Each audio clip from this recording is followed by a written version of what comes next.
Bu da hemen salındı mı? Hava hemen esası yeterli. Hemen lan.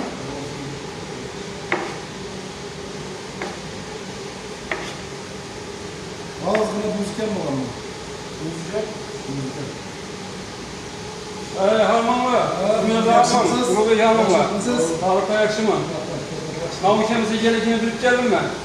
Bu ülkemiz oluş gerek, yani. Anladım. Ben şu her sabahı sağda taş uzağına göğüttük mayına.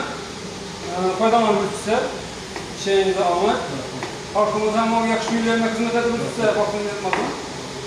Size yeni bir yengili hiç geldim ben dünyada. Bize yengili gettik. Yengilikten şu Ankara'da Türkiye kanatına hududunda yenilikten vakum burulaş usulünde iki sıra bir şey çıkart başladı. Ben sizi şunu işe tutuyoruz diye maksatlar size uzak geldim. Yüzünen bir işe tutuyor ne? Diye bakabilesiz var. Ama bu Başka şey bu. O kop çıktı ben. Ama bu alinevi duzdan kırağından 2-3 beraber yukarı spektrine işe çıkarıyor. Vakum burulaş usulünde işe çıkarıyor. Şimdi göremiz hazır bundan göremiz ama.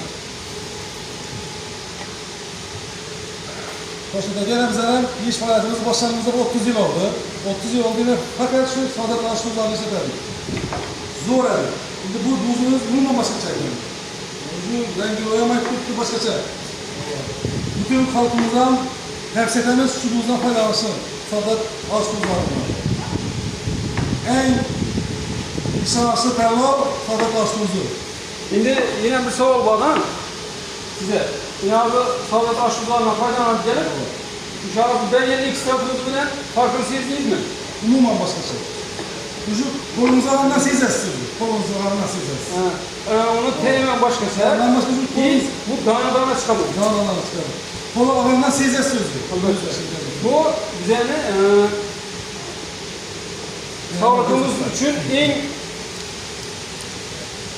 zarur olan narsalardan bir sakın. Hakikaten abi. Aşkaz kaçan yakşı aşkaz var. Buzu bilen. Buz olmasa faydası yok. Evet olsa.